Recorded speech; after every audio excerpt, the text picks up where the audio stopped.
శ్రీ గణేశాయ నమః. శారదా గురుభ్యో నమః. ఈటీవీ లైఫ్ ఆధ్యాత్మిక ఛానల్ ప్రేక్షకులకు శుభోదయం. ప్రేక్షకులందరికీ దత్త జయంతి శుభాకాంక్షలు.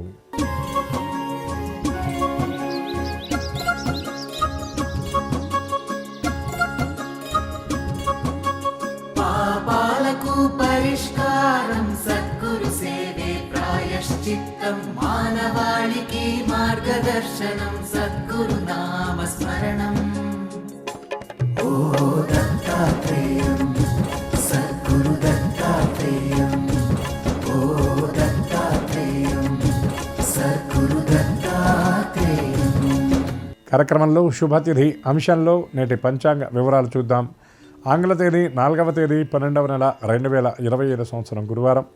స్వస్తిశ్రీ చాంద్రమాన శ్రీ విశ్వావసునామ సంవత్సరం దక్షిణాయనం హేమంత ఋతువు మార్గశిర మాసం శుక్లపక్షం చతుర్దశి తిథి ఉదయం 7:42 వరకు, అనంతరం పూర్ణిమ తిథి తెల్లవారుజామున 5:21 వరకు. కర్తికా నక్షత్రం మధ్యాహ్నం 3:12 వరకు, అనంతరం రోహిణి నక్షత్రం. శివం యోగం మధ్యాహ్నం 1:22 వరకు, అనంతరం సిద్ధయోగం. వణిజకరణం ఉదయం 7:42 వరకు, అనంతరం భద్రకరణం. వర్జం తెల్లవారుజామున 6:06 నుండి రేపు ఉదయం శేషవర్జ్యం. దుర్ముహూర్తం ఉదయం 10:10 నుండి 10:55 వరకు, తిరిగి దుర్ముహూర్తం మధ్యాహ్నం 2:40 నుండి 3:25 వరకు. అమృత ఘడియలు మధ్యాహ్నం 12:58 నుండి 2:27 వరకు. నేటి రాహుకాలం మధ్యాహ్నం 1:30 నుండి 3 గంటల వరకు. యమగండం ఉదయం 6 గంటల నుండి 7:30 వరకు. ఈనాడు పరమగురుస్వరూపంగా భావించబడేటటువంటి దత్తాత్రేయ స్వామి వారి ఆవిర్భావ దినం. ఈనాడు దత్త జయంతి అని దీన్ని పిలుస్తారు. అత్రేహే స్వయం దత్తాత్రేయ అనగా అత్రి అనసూయలకు తనను తానుగా దత్తం చేసుకున్నటువంటి వాడు దత్తాత్రేయుడు. ఒకానొక సందర్భంలో ముగ్గురు దేవులు మహాకాళి, మహాలక్ష్మి, మహాసరస్వతి అంటే పార్వతి, లక్ష్మి, సరస్వతి ముగ్గురు ఒక చోట ఉన్నటువంటి సమయంలో నారదుడు వచ్చి లోకల్లో ఎవరు మహాపతివ్రత, ఎవరు గొప్ప స్త్రీమూర్తి అన్నప్పుడు నారద మహాముని ఏం సమాధానం చెప్తాడా అని ఎదురు చూసి ఈ ముగ్గురే గొప్ప అనేటటువంటి భావంలో వారు ఉన్నప్పుడు, అమ్మ మీకంటే కూడా ఒక గొప్ప స్త్రీమూర్తి ఉన్నది, ఆవిడ పేరు అనసూయాదేవి. ఆవిడ పేరులోనే ఉన్నటువంటి విశేషం ఏమిటంటే అనసూయ, అసూయ లేనటువంటి తల్లి. ఆవిడ అత్రి మహాముని యొక్క భార్య. అత్రి అంటే ఏమిటంటే త్రిగుణాలకు అతీతుడైనటువంటి వాడు, సప్తరజస్తమో గుణాలకు అతీతమైనటువంటి వాడు, అవస్థలకు కూడా అతీతమైనటువంటి వాడు. జాగ్రత్త, స్వప్న, సుషుప్తి అనేటటువంటి 3 అవస్థలకు అతీతంగా భగవంతుడు యందు రమించేటటువంటి వాడు కాబట్టి ఆయన అత్రి మహాముని అని పిలిచారు. ఆవిడ అంత గొప్పదా, అంత పాతివ్రత్యం కలిగినదా, ఆవిడ్ని పరీక్షిస్తామని చెప్పి ఈ ముగ్గురు దేవులు వెళ్ళి ముగ్గురు మూర్తులైనటువంటి బ్రహ్మ విష్ణు మహేశ్వరులను వాళ్ళని ప్రేరేపిస్తే ఆవిడ్ని పరీక్షించదలిచి ఆవిడ పాతివ్రత్యాన్ని లోకానికి చాటి చెప్పడం కోసం వాళ్ళు వెడతారు. అత్రి మహాముని ఆశ్రమంలో లేనటువంటి సమయంలో ముగ్గురు మహర్షుల మునుల రూపంలో, సాధువుల రూపంలో వెళ్ళి భోజనాన్ని ఏర్పాటు చేయమని చెప్తే ఆవిడ అతిథి అభ్యాగతులను ఆదరించడం అనేటటువంటి వ్రతంగా కలిగినటువంటి ఆ మహామూర్తి కనుక వారికి భోజనాన్ని సిద్ధం చేస్తుంది. వారు సంధ్యావందనాది విధులన్నీ పూర్తి చేసుకున్న తర్వాత భోజనం వడ్డిస్తాను రమ్మని చెబితే వాళ్ళంటారా, మాకు ఒక నియమం ఉన్నది, ఎవరైనా సరే మేము ఒక ఉపాసన చేస్తున్నాం, అందుకని నగ్నంగా మాకు వడ్డన చెయ్యాలి అని చెప్పి అడిగితే ఆవిడ ఏమాత్రం సంకోచించకుండా లోపల పంచాయతీల దగ్గర దేవతార్చన దగ్గర ఉన్నటువంటి కమండలంలో ఉన్న తన భర్త గారి యొక్క మంత్రోదకాన్ని తీసుకొచ్చి ఆ ముగ్గురి మీద అభిమంత్రించి, ఆ ముగ్గురు శిశువులుగా మారిన తర్వాత పసిబాలలు అన్నాన్ని తినలేరు కనుక ఆ అమ్మగా ఆవిడ మాతృస్థానంలో ముమ్మూర్తులకు తన స్తన్యాన్నిచ్చి ఆవిడ ఊయలలో వాళ్ళని పాపలుగా ఆవిడ ఆడించడం మొదలుపెట్టింది.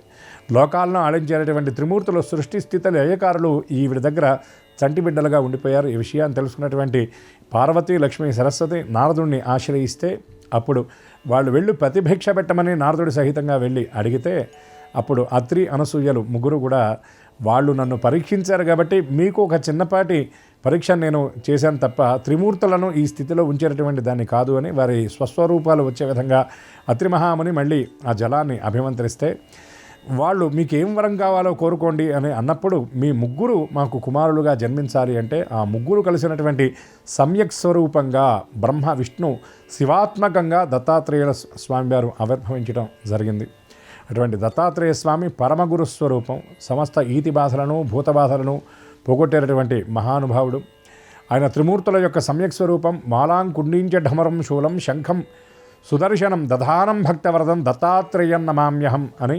అదేవిధంగా ప్రపన్నార్తిహరం వందే దత్తాత్రేయం మహాత్మానం వరదం భక్తవత్సరం. ప్రపన్నార్తిహరం వందే స్మర్తృగామి సనోవతు అని ఎవరైతే ప్రపన్నులు ఉన్నారో వారి యొక్క ఆర్తిని తీర్చేటటువంటి మహామూర్తి దత్తాత్రేయుడు వారు.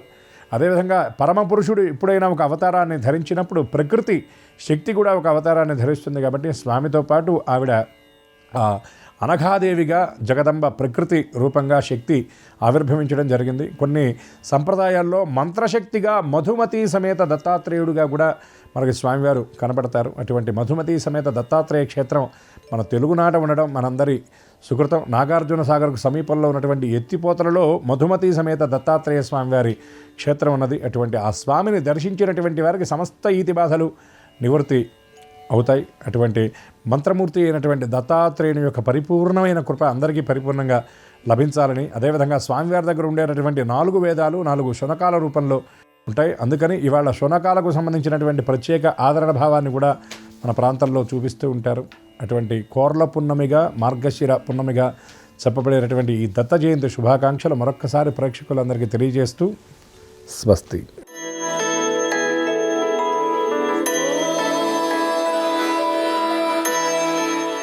ఈటీవీ లైఫ్ ఆధ్యాత్మిక ఛానల్ ప్రేక్షకులందరికీ నమస్కారం. శ్రీరస్తు కార్యక్రమంలో గ్రహయోగం అంశానికి స్వాగతం.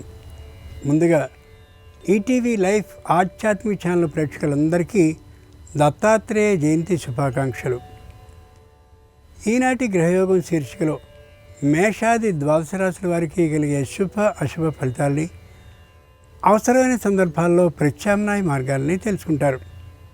అంతేకాక ఏ రాశి వారికి ఏ దైవ దర్శనం అనుకూలమో, ఏ రాశి వారికి ఏ దిక్ప్రయాణం లాభకరమో, ఏ రాశి వారు ఏ రంగు దుస్తుల్ని ధరించినట్లయితే సర్వకార్య పరిసమాప్తి అవుతుందో, ఏ రాశి వారికి ఏ సంఖ్య నేటికి మాత్రం అదృష్ట సంఖ్యగా ఉండబోతుందో ఆ విశేషాలన్నింటినీ క్రమంగా తెలుసుకుంటారు.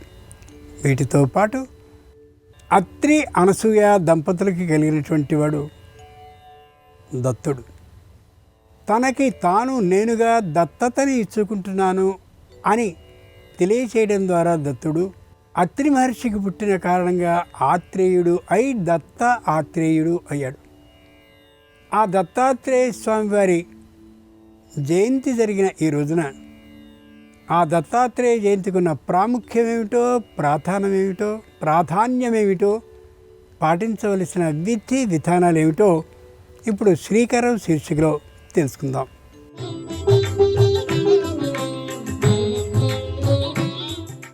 దత్తాత్రేయ స్వామి హిందూ ధర్మంలో అత్యంత ప్రాచీనమైన, రహస్యమైన మరియు శక్తివంతమైన దైవ స్వరూపాల్లో ఒకటి. ఆయన త్రిమూర్తి స్వరూపుడు అని పిలుస్తారు. బ్రహ్మ, విష్ణు, శివుడు ముగ్గురు దేవతల సమ్మిళిత శక్తి ఒక్కడిగా అవతరించిన కారణంగా ఈ రూపం త్రిమూర్త్యాత్మక స్వరూపం. ఆయనే దత్తాత్రేయుడు. దత్తాత్రేయ స్వామి తల్లిదండ్రులు అత్రి, అనసూయ. అనసూయ భక్తి, పతివ్రత ధర్మం చూసి త్రిమూర్తులు ఆమెకు వరం ఇస్తాము అని వచ్చారు. అనసూయ మీ ముగ్గురు నా కుమారులుగా జన్మించాలి అని కోరింది. అందుకు బ్రహ్మదేవుడు సోముడిగా, విష్ణువు దత్తుడిగా, శివుడు దుర్వాసునిగా జన్మించారు.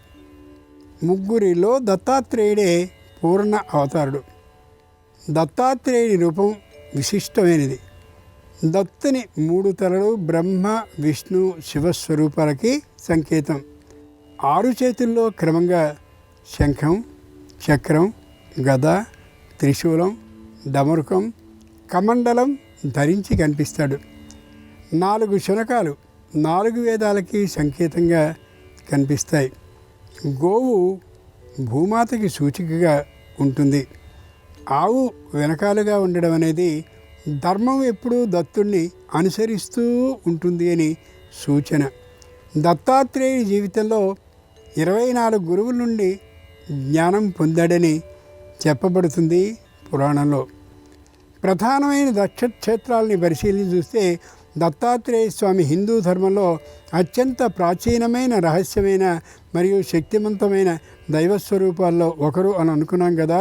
అనేకమైనటువంటి దత్తాత్రేయ క్షేత్రాలు మనకి లోకంలో కనిపిస్తూ ఉంటాయి. ముందుగా నేటి పంచాంగం. ఈరోజు మార్గశీర్ష శుద్ధ చతుర్దశి ఉదయం 7:42 వరకు, తదుపరి పూర్ణిమ. ఈరోజు గురువారం, నక్షత్రం కృత్తిక. ఇక నేటి గ్రహస్థితిని పరిశీలించి చూస్తే కర్కాటకంలో గురుడు, సింహంలో కేతువు, వృశ్చికంలో బుధుడు, ధనుస్సులో రవి శుక్ర కుజులు, కుంభంలో రాహువు, మీనంలో శని, ఇక చంద్రుడు మేషంలోనూ ఉన్నారు. ఈ తాత్కాలిక గ్రహస్థితి ఆధారంగా మేషాది ద్వాదశ రాశుల వారికి కలిగే శుభ అశుభ ఫలితాలని క్రమంగా తెలుసుకుందాం. ముందుగా మేషరాశి.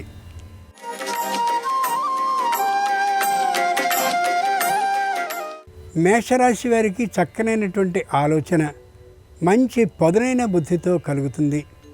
కుటుంబ సభ్యులందరూ అన్యోన్య భావంతో, ఏకవాక్య భావనతో ఉండే కారణంగా మానసికంగా ధైర్యంగా ఉండగలుగుతారు.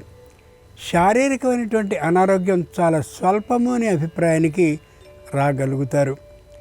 వ్యాపారంలో భాగస్వాములుగా ఎందరెందరో ఆర్థికమైనటువంటి పెట్టుబడిని పెట్టడం కోసం సిద్ధంగా తమంత తాముగా వచ్చే అవకాశం పుష్కలంగా ఉంది.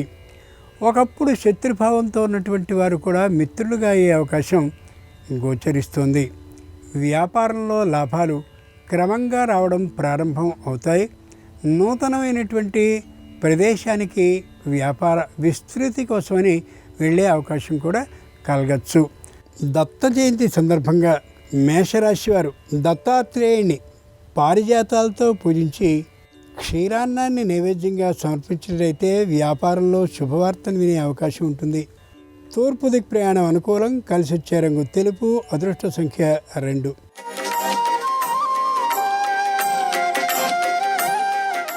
ఈరోజు వృషభ రాశి వారి ఫలితాలని పరిశీలించి చూస్తే వ్యాపారంలో మొగమాటం కారణంగా కొద్దిగా నష్టపోయే అవకాశం గోచరిస్తోంది. వృత్తిపరమైనటువంటి నైపుణ్యం ద్వారా విశేషమైనటువంటి ఆర్థిక లాభాన్ని పొందగలుగుతారు. కుటుంబం అంతా కూడా ఏకవాక్యతతో ఉండేటటువంటి కారణంగా మానసికమైన ప్రశాంతత విశేషంగా ఉండే అవకాశం గోచరిస్తుంది.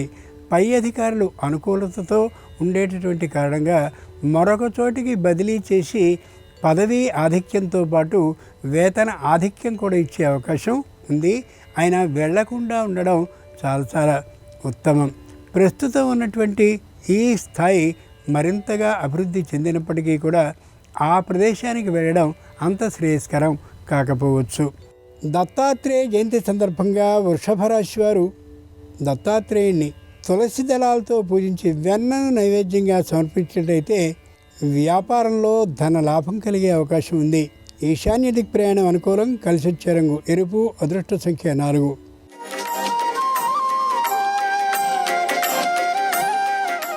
ఈరోజు మిథున రాశి వారి ఫలితాలని పరిశీలించి చూస్తే ప్రతి విషయాన్ని ఆచి తూచి మాత్రమే చేస్తారు. ఏ విధంగానూ మాట పడకుండా ఉండేందుకోసమని అనేకమైన జాగ్రత్తల్ని పాటిస్తూ ఉంటారు.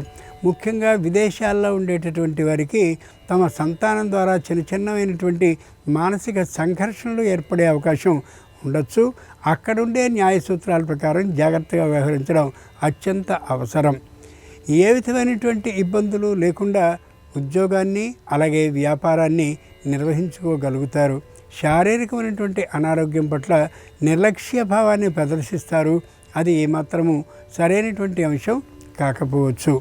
దత్తాత్రేయ జయంతి సందర్భంగా మిథున రాశి వారు దత్తాత్రేయుణ్ణి తెల్ల గులాబీలతో పూజించి పులిహారని నైవేద్యంగా సమర్పించినట్లయితే వృత్తిలో శుభవార్తను వినే అవకాశం ఉంటుంది. దక్షిణ దిక్ ప్రయాణం అనుకూలం. కలిసి వచ్చే రంగు పసుపచ్చన. అదృష్ట సంఖ్య 9.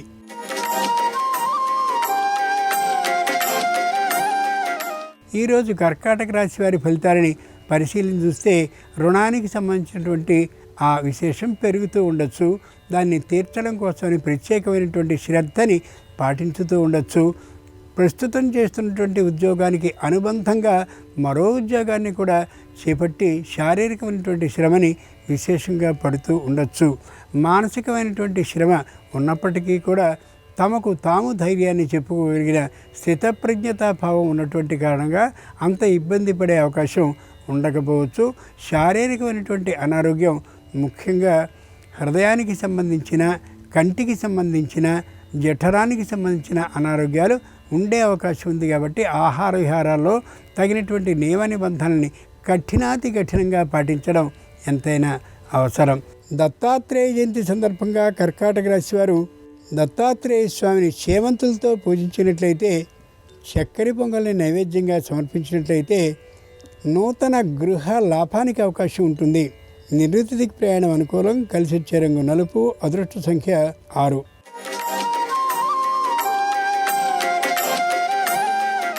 ఈరోజు సింహరాశి వారి ఫలితాలని పరిశీలన చూస్తే విశేషమైనటువంటి కీర్తిలాభం ఉంటూ ఉంటుంది. ఆర్థికమైనటువంటి రుణాలు ఏమాత్రం ఉండే అవకాశం ఉండకపోవచ్చు. రావాల్సినటువంటి బకాయిలన్నీ కూడా అవతలి వారే స్వయంగా తీసుకొచ్చే విధానం ఉండొచ్చు. వినోద విహారాల కోసమని తాను తన భార్య విశేషమైనటువంటి ప్రాంతాలకు వెళ్ళే అవకాశం కూడా గోచరిస్తుంది. ఆర్థికమైనటువంటి ఇబ్బంది ఏమాత్రము ఉండదు. కానీ అంతకుముందు తీసుకున్నటువంటి రుణాల్లోనో, అంతకుముందు చేసిన వ్యాపారాల్లోనో ఓ చిన్న ఇబ్బంది ఉంటే అది మాత్రం కొద్ది ఇబ్బంది మానసికంగా కలిగిస్తూ ఉండే అవకాశం లేకపోలేదు. దత్తాత్రేయ స్వామి జయంతి సందర్భంగా దత్తాత్రేయుడిని సింహరాశి వారు మల్లెలతో పూజించి పులిహారను నైవేద్యంగా సమర్పించినట్లయితే నూతన ఉద్యోగ ప్రాప్తి సూచన అవుతుంది. పశ్చిమ దిక్ ప్రయాణం అనుకూలం. కలిసి వచ్చే రంగు నీలం. అదృష్ట సంఖ్య 7.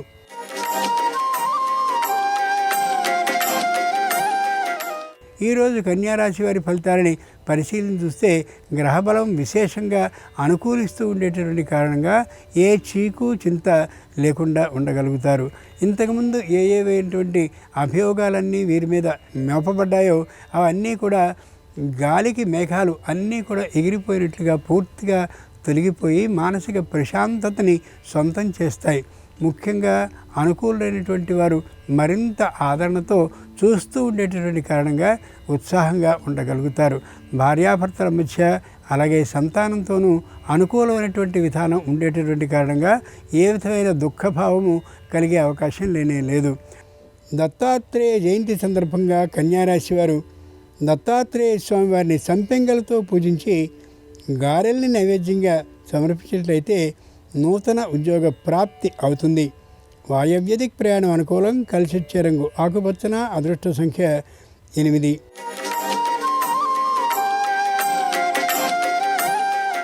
ఈరోజు తులారాశి వారి ఫలితాలని పరిశీలించి చూస్తే మానసికంగా దృఢంగా ఉన్నట్లుగానే కనిపిస్తారు పైకి, కానీ మానసికమైనటువంటి అలసటతో గోచరించే అవకాశం ఉంది.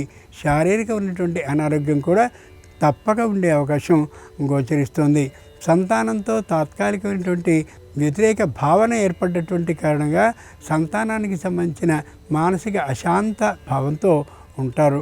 కుటుంబంలో వివాహాది శుభకార్యాల కోసమని విశేషమైనటువంటి ప్రయత్నాలు చేసినప్పటికీ కూడా ఏమాత్రమూ సిద్ధించే అవకాశం లేకపోయిన కారణంగా కూడా మానసికంగా అలసిపోయే అవకాశం ఉంది. శారీరకమైన అనారోగ్యానికి ఔషధ సేవ చేయించుకోవడం ఎంతైనా అవసరం. ఆ విషయంలో కూడా నిర్లక్ష్య భావాన్ని ప్రదర్శిస్తారు.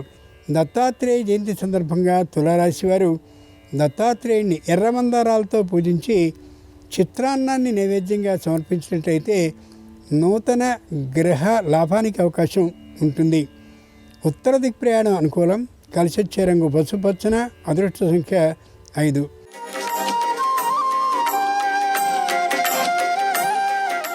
ఈరోజు వృశ్చిక రాశి వారి ఫలితాలని పరిశీలన చూస్తే ఆర్థికంగా ఎదుగుదల ఏమాత్రమూ వీరికి ఉండకపోవచ్చు.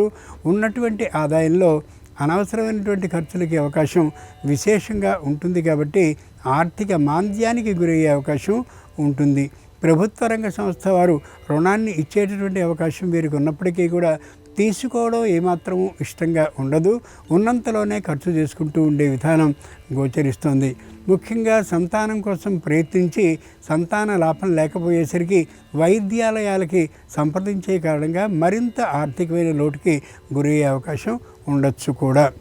దత్తాత్రేయ జయంతి సందర్భంగా వృశ్చిక రాశి వారు దత్తాత్రేయ స్వామి వారిని ఎర్ర చేమంతులతో పూజించి రవ్వకేసరిని నైవేద్యంగా సమర్పించినట్లయితే మానసికమైనటువంటి క్లేశాలు కష్టాలు సంపూర్ణంగా తొలగే అవకాశం ఉంటుంది. ఆగ్నేయ దిక్ ప్రయాణం అనుకూలం. కలిసొచ్చే రంగు ఎరుపు, అదృష్ట సంఖ్య 4.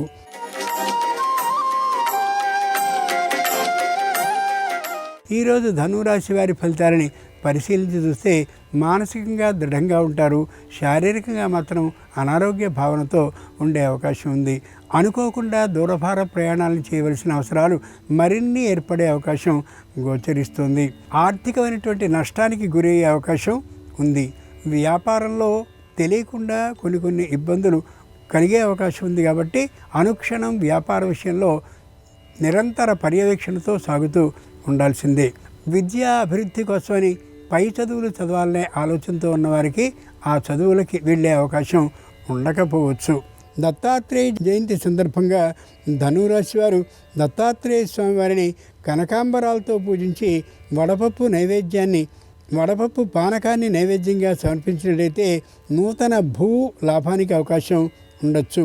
ఉత్తర దిక్ ప్రయాణం అనుకూలం, కలిసొచ్చే రంగు తెలుపు, అదృష్ట సంఖ్య 3.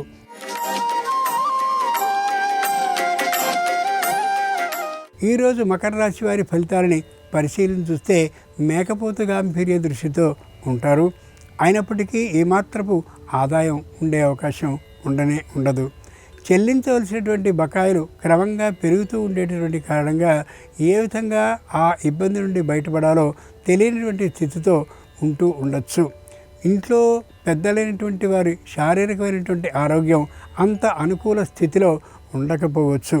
ప్రస్తుతం ఉన్నటువంటి ఆర్థిక వాణిజ్యానికి ఈ అనారోగ్యానికి అయ్యేటటువంటి ఖర్చు మరింతగా అవుతూ ఉండేసరికి కొద్ది ఇబ్బందితనం కలిగి ఉంటూ ఉండొచ్చు. దత్తాత్రేయ జయంతి సందర్భంగా మకర రాశి వారు దత్తాత్రేయ స్వామిని నందివర్ధనాలతో పూజించి వివిధ విధాలైనటువంటి ఫలాలని నైవేద్యంగా సమర్పించినట్టయితే సంపూర్ణ అనారోగ్యం తొలగిపోతుంది, ఆరోగ్య లాభం అయి తీరుతుంది. తూర్పు దిక్ ప్రయాణం అనుకూలం, కలిసొచ్చే రంగు నలుపు, అదృష్ట సంఖ్య 8.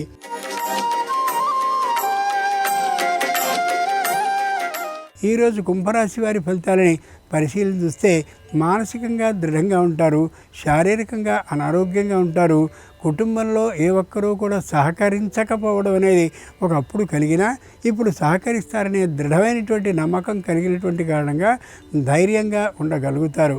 వృత్తి, ఉద్యోగ, వ్యాపారాల కోసమని కుటుంబం నుండి దూర ప్రాంతాలకు వెళ్ళి పొరపాటు జరిగిందని తెలిసి తిరిగి వారు వస్తున్నటువంటి కారణంగా ఆనందంగా ఉండగలుగుతారు. ఒకప్పుడు స్థిరమైనటువంటి ఆస్తిని కొనాలి అని అనుకునేటటువంటి ఆలోచన పూర్తిగా తొలగించుకోగలుగుతారు. ఇంతకుముందు దానికోసమని అడ్వాన్సులు ఇచ్చినప్పటికీ కూడా వాటిని పూర్తిగా విడుచుకోవాల్సిన అవసరం కూడా ఏర్పడవచ్చు. దత్తాత్రేయ జయంతి సందర్భంగా కుంభరాశి వారు దత్తాత్రేయ స్వామి వారిని బిల్వదళాలతో అర్చించి పులగాన్ని నైవేద్యంగా సమర్పించినట్లయితే ఏదైనా ఉత్తమ పురస్కార లాభానికి అవకాశం ఉండొచ్చు. ఉత్తర దిక్ ప్రయాణం అనుకూలం, కలిసొచ్చే రంగు నీలం, అదృష్ట సంఖ్య 1.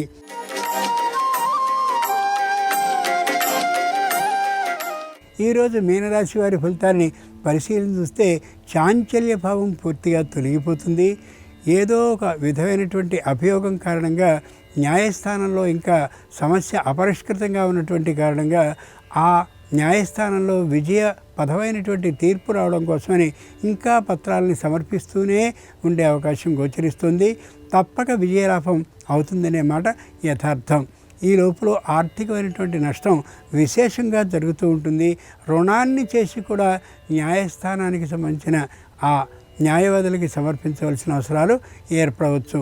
శారీరకమైనటువంటి అనారోగ్యానికి తగిన చికిత్సను వెంటనే చేయించుకోవడం ఎంతైనా అవసరం. కుటుంబం మొత్తానికి అనారోగ్యం ఉండే అవకాశం యథార్థంగా గోచరిస్తుంది. జాగ్రత్త పడక తప్పదు. దత్తాత్రేయ జయంతి సందర్భంగా మీనరాశి వారు దత్తాత్రేయ స్వామి వారిని సన్నజాజులతో పూజించి క్షీరాన్నాన్ని నైవేద్యంగా సమర్పించినట్లయితే ఆగిన పనుల్లో శీఘ్రమైన కదలిక కలిగే అవకాశం ఆర్థిక లాభంతో ఉండొచ్చు. ఈశాన్య దిక్ ప్రయాణం అనుకూలం, కలిసొచ్చే రంగు తెలుపు, అదృష్ట సంఖ్య 3. ఇది ఈనాడు ద్వాదశ రాశుల వారికి కలిగే శుభ అశుభ ఫలితాలు. ఈరోజు దత్త జయంతి అయినటువంటి సందర్భంగా దత్తాత్రేయ స్వామి వారి సంపూర్ణ అనుగ్రహం సర్వరాశుల వారికి కలగాలి హృదయపూర్వకంగా ప్రార్థిస్తూ స్వస్తి.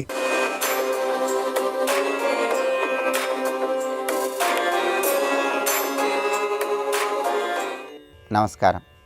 ఈరోజు దత్తాత్రేయ జయంతి. ఈ సందర్భంగా దత్తాత్రేయుడి సంపూర్ణమైన అనుగ్రహం కలగటానికి, జాతకంలో ఉన్న గురుగ్రహ దోషాలు, రాశిపరంగా ఉన్న గురుగ్రహ దోషాలు, వీటన్నిటి నుంచి సులభంగా బయటపడటానికి దత్తాత్రేయుడిని ఏ విధంగా పూజిస్తే సమస్త శుభాలు చేకూరతాయో నేటి శుభం లాభం అనే శీర్షికన పరిశీలిద్దాం.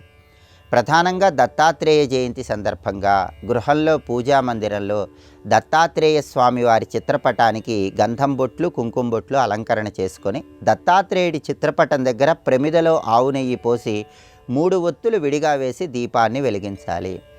ఆ తర్వాత దత్తాత్రేయ స్వామిని తెల్లటి పుష్పాలతో, పసుపచ్చటి చామంతి పూలతో పూజిస్తూ శ్రీదత్త శరణం మమ అనే మంత్రాన్ని 21 సార్లు పఠించాలి. ఆ తర్వాత దత్తాత్రేయుడికి అరటిపండు ముక్కలు, రవ్వ లడ్డు, చక్కెర పొంగలి నైవేద్యంగా సమర్పించాలి. ఇలా చేయటం ద్వారా దత్తాత్రేయుడి సంపూర్ణమైన అనుగ్రహానికి సులభంగా పాత్రలు కావచ్చు.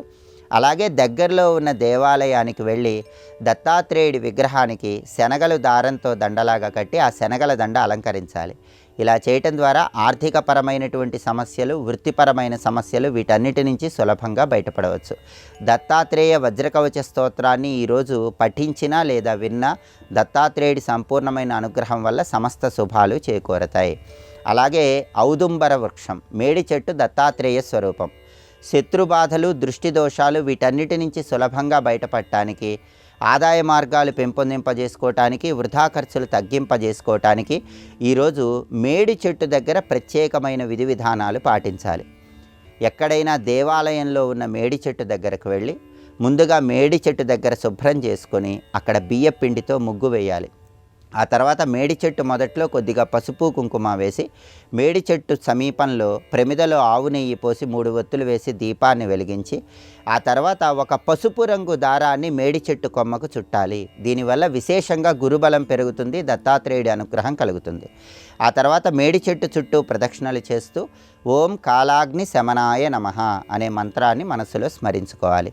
దీనివల్ల ఔదుంబర వృక్షం రూపంలో ఉన్న దత్తాత్రేయుడి అనుగ్రహం కలిగి శత్రుబాధల నుంచి, దృష్టి దోషాల నుంచి బయటపడి ఆదాయ మార్గాలు పెంపొందింపజేసుకోవచ్చు. అలాగే ఈరోజు దేవాలయ ప్రాంగణంలో కానీ మీ గృహంలో కానీ ఓం ద్రాం దత్తాత్రేయాయ నమః అనే మంత్రాన్ని వీలైనన్ని సార్లు పఠించినట్లయితే జీవితంలో వచ్చే అన్ని రకాలైన కష్టాలు, సమస్యల నుంచి బయటపడి మానసిక ప్రశాంతతను పెంపొందింపజేసుకోవచ్చు.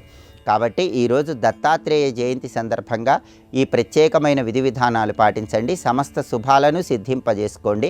అలాగే దత్తాత్రేయ వజ్రకవచ స్తోత్రం పఠించే వాళ్ళు ఎవరైనా సరే ఈరోజు దత్తాత్రేయ ఆలయ ప్రాంగణంలో కానీ, తులసి కోట దగ్గర కానీ, రావి చెట్టు దగ్గర కానీ, పూజా మందిరంలో కానీ ఇలా ప్రత్యేకమైన శక్తివంతమైన ప్రదేశాలలో, నదీ తీరాలలో కానీ దత్తాత్రేయ వజ్రకవచ స్తోత్రాన్ని పఠించినట్లయితే కొన్ని వేల రెట్లు విశేషమైన ప్రయోజనాలు సిద్ధింపజేసుకొని సమస్త శుభాలను అందిపుచ్చుకోవచ్చు.